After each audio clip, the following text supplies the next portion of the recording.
Thanks for stopping in to explore the Word of God with our pastors today. We believe that it's powerful and effective for your life, but not just your life. It's also powerful and effective for the lives of everyone that you know and love. Because of that, I'm going to ask you to take a moment before we get started and tag someone you know in the comments below that you would like to share the Word of God with today. And don't hesitate. I believe that even in this moment, God is bringing someone to your mind that He wants to speak to through this message. When you do that, you're listening and hearing the voice of God in your life and you're responding to it. You're also taking seriously the call that Jesus gave when He was on this earth, when He told each and every one of us to tell everyone that we meet and we know about the good news and the hope of Jesus Christ. So like I said, drop a tag in the comments below, let your friends and family join in for this message, and let's get started.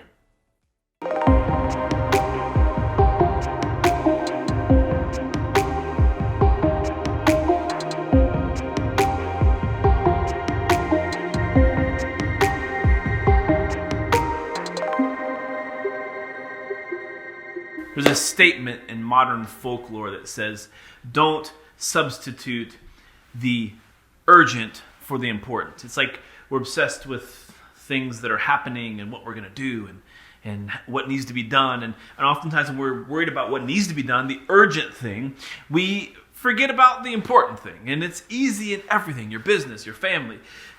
So it's so enlightening to think about this idea that we need to do the most important thing, not just the urgent thing. This is almost the foundation of leadership and business and management. It's like you need to do what is important, not what's just put in front of your face to be urgent. But most of us, we are urgent people. We're like, if somebody gives us a notification, we have to check it. If our email comes in, we want to be a part of that. If somebody calls us, we have to pick up the phone. And there's this thing that happens inside of you, and eventually you get past being a person who's always answering and responding to the urgent to going for maybe the most important. Maybe it's not the most important. Maybe it's actually something in your life that you're just like, I want to be aloof. I don't care. Just hang up the phone. Just leave it off. Turn the internet off. Let's get outside. Let's get to a place where we don't have to respond to anything. Maybe you're a person who ignores your creditors, who ignores the people who are constantly trying to get at you, and just for a little bit of peace of mind. But actually, what we find out is that if we don't pay attention to the most important thing, eventually it catches up to us. Like your finances. You realize that you screwed up your credit. You realize that you screwed up your retirement because you didn't put money in your savings. You didn't take your dollar and tell it where to go. You weren't a person who was concerned about that until way later. Everything was always urgent. I have to pay this bill. I have to take care of this. The kids got to eat. I got to go here. I need a vacation. Whatever that is that it was the most an urgent thing to you became something that sacrificed the most important thing. Maybe it was your health.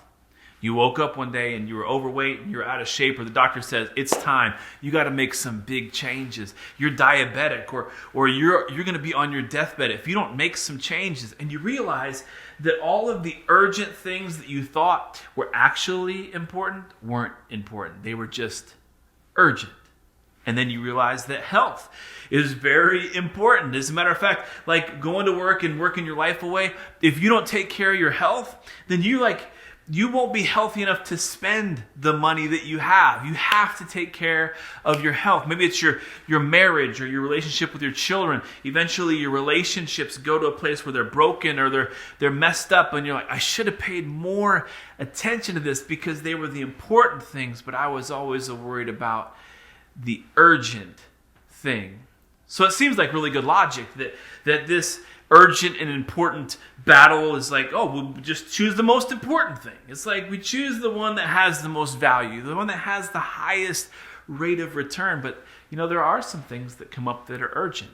There are some urgent things that actually can be important. So it sounds really good, and we can just throw it out there. Don't just always go for the urgent thing. Go for the most important thing. But sometimes you get a flat tire, and that's pretty urgent. Sometimes you're along the road and during that flat tire, and you figure out that you've got to do the next thing and the next thing, and all of these urgent things come up. Sometimes they actually become the most important thing, and they come together. As a matter of fact, I would beg you to listen to something that is actually more important than all of those life things. It's actually the thing inside your soul.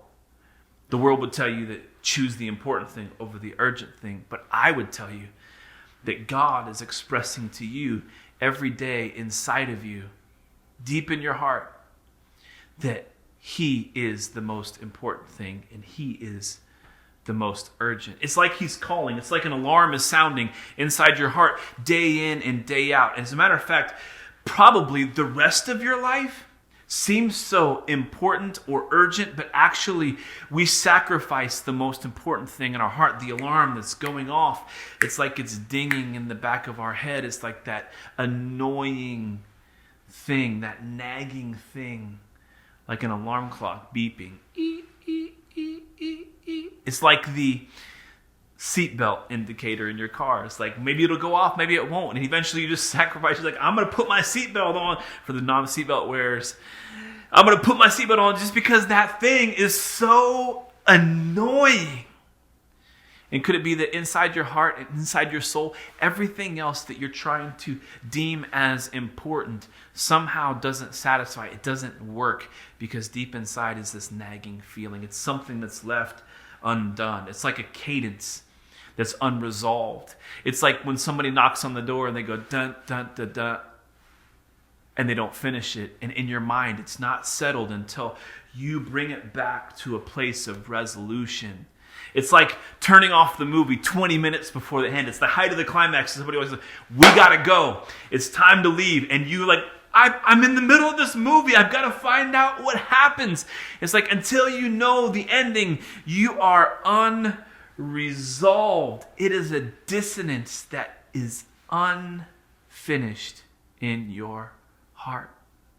And could it be your whole life is you racing from urgent thing to important thing and trying to figure out the balance of life, all while inside your soul there's an unanswered thing that comes from God, and it affects everything else.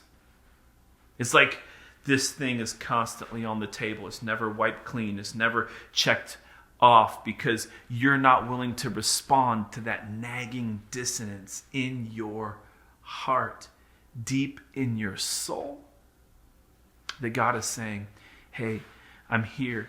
I love you. I made you. I'm concerned about your relationship with me. I'm concerned about connection with me. And maybe you've never ever made that connection.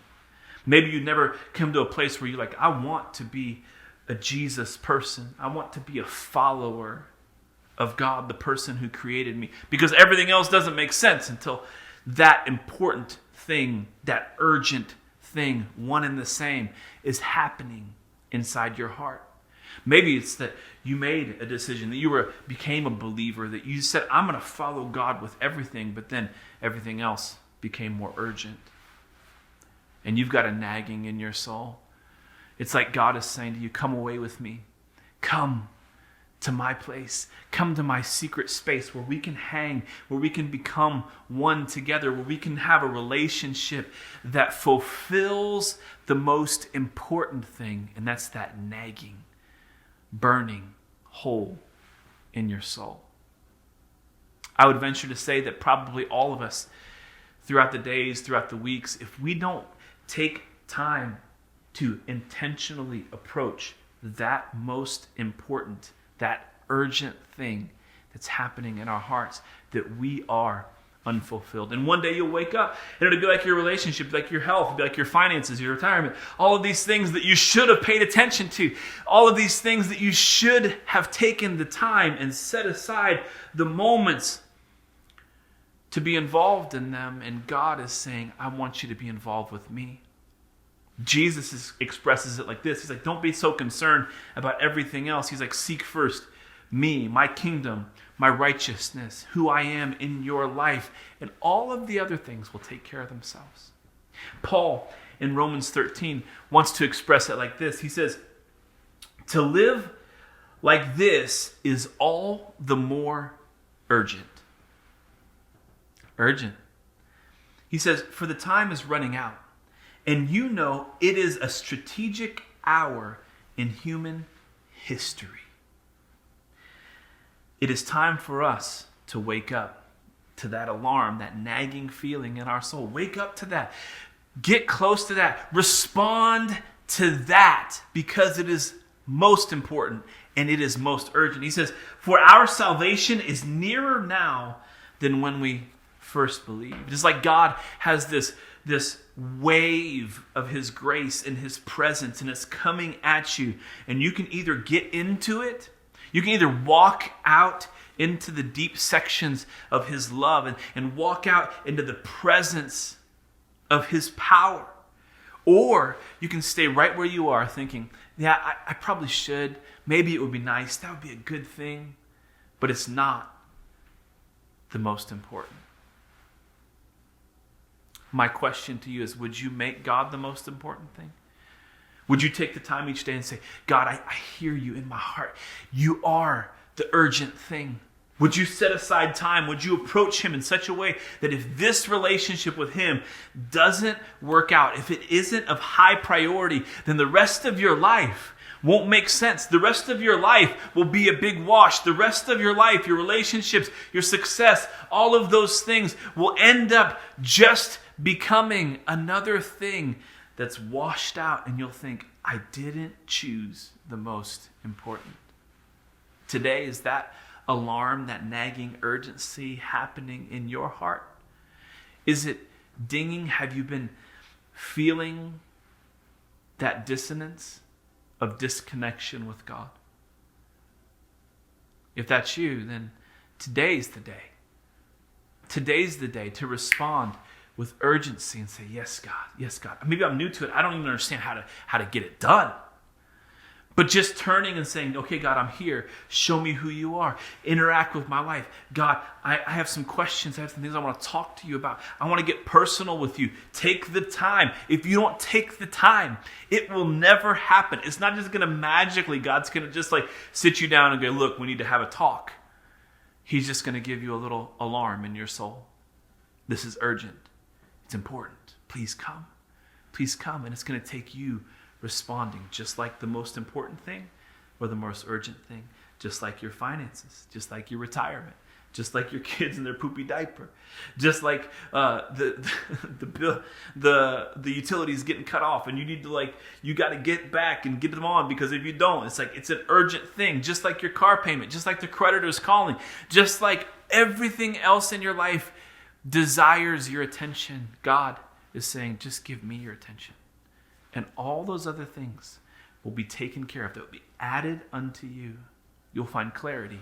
You'll find peace. You'll find hope for your future. You'll find the answers you're looking for. And today is your day to respond to that nagging feeling in your soul. Say, yes, God. Yes, God. I feel you. I hear you. I know it's you calling me to you. And I say yes. Right where you are, would you say yes? I say yes.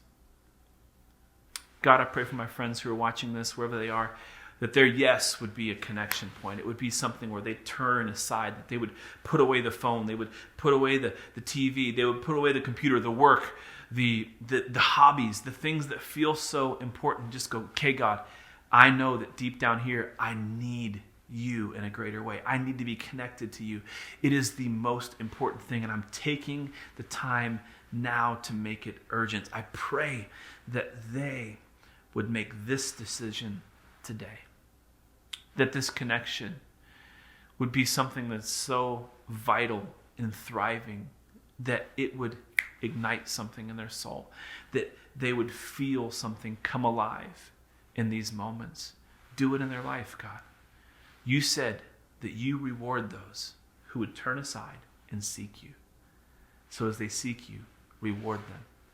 In Jesus' name, amen. Thanks for joining us. I'll see you real soon. Thanks for joining us today at ES First Online. We love that the Word of God is finding you wherever you are in this moment. If you've personally been blessed by this ministry, you can invest in it by texting ES First to 77977 and giving directly to the fund labeled ES First Online. When you give in this manner, 100% of your donation goes to fueling this ministry and making these videos possible.